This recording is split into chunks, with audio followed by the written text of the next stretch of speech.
Pali zithunzi za anthu aku Africa omwe akuonesa kunena kuti anthuwa akhala akutumikira dziko lija la Russia mu nkhondo yomwe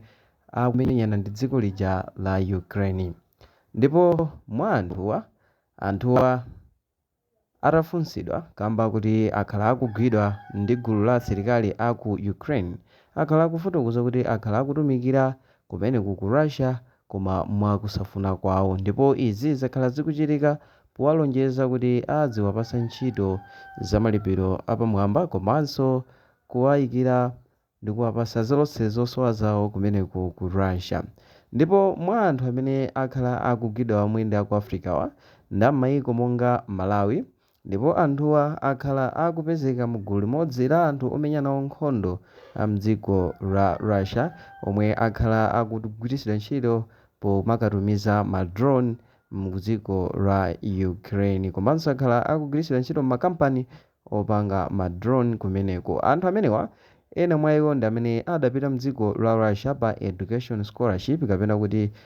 pa scholarship ya zamaphunziro yomwe adapeza ali kuno ku Malawi kuti apite akaphunzire ku mayiko akumeneku ku Russia. Ena mwa iwo ndi amene adawuzidwa kuti akapita mdziko la Russia akapasidwa decent jobs kapena kuti ntchito zapamwamba pa programu ija yotchedwa Alabuga Start Program imene mayiko osiyanasiyana aku Africa kuno akhala akutumiza achinyamata kumeneku kuti azikagwira ntchito. Koma malingana ndi zithunzi zimene zakhala zikupezeka, zazindikirika kuti achinyamatawa amagwiritsidwa ntchito mu gulu la asilikali omenya nawo nkhondo kumeneku ku Russia. Ndipo imodzi mwa mavideos amene achitidwa share online yomwe adaonesa pa Russian media akuonesa munthu mmodzi yemwe adagwidwa, ndipo adagwidwa ndi gulu la asilikali a mdziko la Ukraine yemwe amafotokoza kunena kuti amatumikira ku Russiako ngati can opener, yemwe amafotokoza kunena kuti mdzikoli adapita munthu yemwe amakachita visit ngati tourist kumeneku ku Russia, ndipo adagwidwa kumeneku ndi kuwuzidwa kuti apasidwa ntchito yapamwamba imene adasainisidwa mapepala a mchiyankhulo cha ku Russia pa mapepa pake, ndipo omwe amakakamizidwa kukalowa nawo military ya ku Russia ponena kuti chilichonse wasayina. Ndiponso video ina ikuonesa ambassador wa mdziko Ukraine ku South Africa adafotokoza kunena kuti dziko la Russia limagwiritsa ntchito ma Africans ngati nyambo pa nkhondo yomwe akumenyana ndi dziko la Ukraine, ndipo iwowa amawapusitsa anthuwa kuti azikawapasa ntchito zabwino mdziko lawo ndi cholinga kuti akajoine military komanso nkhondo yomwe akumenyana ndi dziko la Ukraine. Ndipo ma-thousand ama Africans akhala akuganiza ngati kuti anthuwa akapita mdzikoli amakhala akuchita ntchito zapamwamba zimene zimafotokozedwa potengedwa mdziko lawo, akugwiritsidwa ntchito kuti azikakhala nawo pa mndandanda kapena kuti pa mzere yoyambirira ya nkhondo, anthu amene amatchedwa kuti ma front lines omwe amakhala kutsogolo kwenikweni kwa nkhondo, omwe nkhondo ikamayambika amakhalanso pa chiopsezo kuti ndi omwe angayambe kuphedwa. Ndipo anthuwa amachita izi ponamizidwa kuti apasidwa ntchito zapamwamba zimene zili ndi masalary abwino mu mzinda uja wa Moscow kumeneku ku Russia. Ndipo palinso video ina imene idaonesa kunena kuti kagulu kena kama Africans kanakukumanizidwa ndi kujambulidwa mu nkhalango ina kakuyimba nyimbo zawo mu chiyankhulo chakumeneku chaku Africa. Ndipo adajambula video imene ndi mmodzi mwa ma Russian soldiers yemwe ankafotokoza kunena kuti anthu awalanga chifukwa choti sakugwira ntchito yomwe adawatengera kumeneku ku Russia. Dziko la South Africa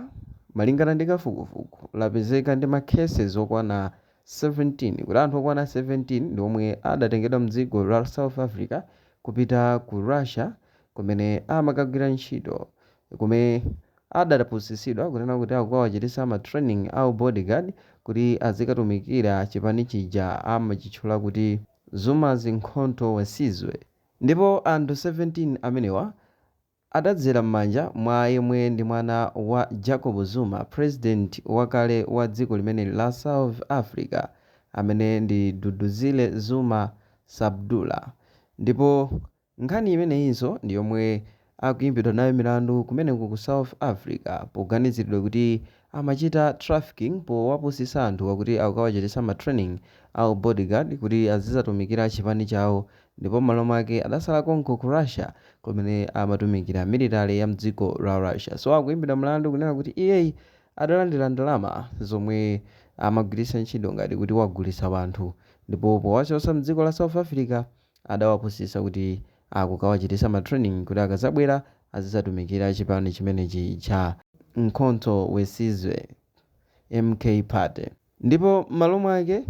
anthuwa mukufotokozedwa akufotokoza kuti asadasaine ame contract amawatumiza kaye ku frontline, ndipo nthawi zambiri ena mwa iwo amagwidwa kumeneku ku Russia, ndipo ma African ochuluka omwe akhala akupita kumeneku akhala akugwidwa ndi nzika za mdziko la Ukraine, ndipo akhala akufotokoza kuti iwowa amachita izi osati koma mwakufuna kwawo, ndipo nthawi zambiri amakhala kuti anthu adapitira zifukwa zina osati ntchito ya usilikali. Ndipo ena mwa iwo atachitidwa interview adafotokoza kunena kuti adapitira kumeneku maphunziro, ndipo ena adafotokoza kuti adapita kumeneku chifukwa choti ankachita visit malo osiyanasiyana mdziko la Russia ngati ma tourist, ndipo malo mwake akhala akukumana ndi anthu osiyanasiyana omwe akhala akuwapusisa ndi kuwauza kuti akhale mdziko la Russia ndipo awapezera ntchito komanso kukonza za nkhani ya visa yawo pomwe ikuchita expire. Ndipo pakutapa nthawi akuti anthuwa amapasidwa mafomu amchiyankhulo cha ku Russia omwenso samawatanthauzira nkomwe koma amangowauza kuti asayine pomwe pakufunika pamapeto pa zonse, ndi pomwe amapezeka kuti agwa mu msampha wokhala nawo mu mndandanda wa asilikali a mdziko la ku Russia. Ndiponso vumbuluso lina limene lidausa zolankhula zosiyanasiyana ndi zonena kuti amenewa Alabuga amene amakhala akubwera ku maiko aku Africa ndi kumanena zoti akupezera anthu ma scholarship, akhalanso akuzembesa ana achitsikana adzaka za pakati pa 18 komanso 22 kuti azikagwira ntchito mu makampani opanga ma drone omwe ntchito yake ndi kuti azigwiritsa ntchito pa nkhondo ya iwo ndi dziko la Ukraine. Ndipo malingana ndi malizasi otsimikizika omwe ndi amdziko la Russia akufotokoza kunena kuti mchaka cha 2024 pafupifupi anthu 111 ochokera mdziko la Africa ochokera m'maiko aku Africa adafika mdziko la Russia, ndipo 50% ya iwo idachuluka mchaka cha 2022. Ndipo malipoti akuonesa kuti Alabuga yomwe yakhala ikuyendesa programu imeneyi yakhala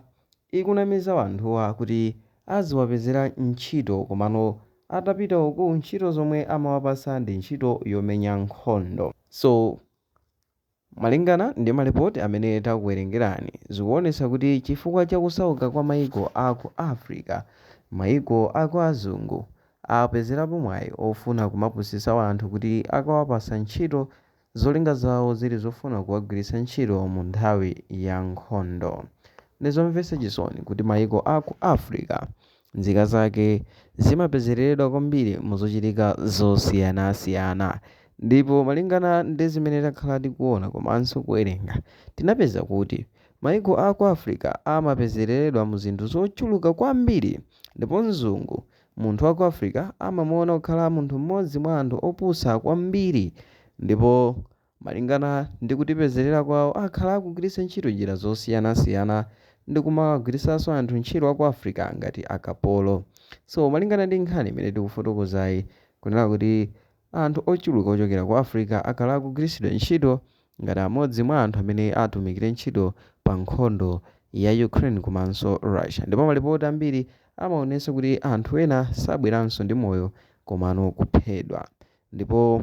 tidakuonetseraninso video ya mmodzi mwa anthu omwe adagwidwa yemwenso adali wa ku Africa. Ndizomvetsa chisoni kwambiri. So through comment section timve maganizo anu kunena kuti nkhani yokhuza kunamizidwa kwa anthu athu kuno ku Africa kuti azipezeredwa ntchito m'mayiko akunja ndi cholinga chomwe akawagwiritsa ntchito pa nkhondo. Inu mukuona bwanji kuti kodi dziko tikamaona zoterezi sikwabwino kodi tingolimba mtima kuti mavuto athu omwewa amatipasanso mtendere, chifukwa choti timachoka mdziko lino kupita ku dziko lina lakunja ndi ganizo loti tikukasaka mtendere, koma zochitika zake zimakhala zosiyana napo ndi malingaliro komanso zokhumba zathu. M'malo mwake timakalowa mu msampha wa mavuto kutumikira kugwiranso ntchito imene imapereka chiopsezo miyoyo yathu. So through comment section ndi momwe ndingadziwire komanso kumva maganizo anu pa nkhani ya momwe mayiko ena amachitira treaty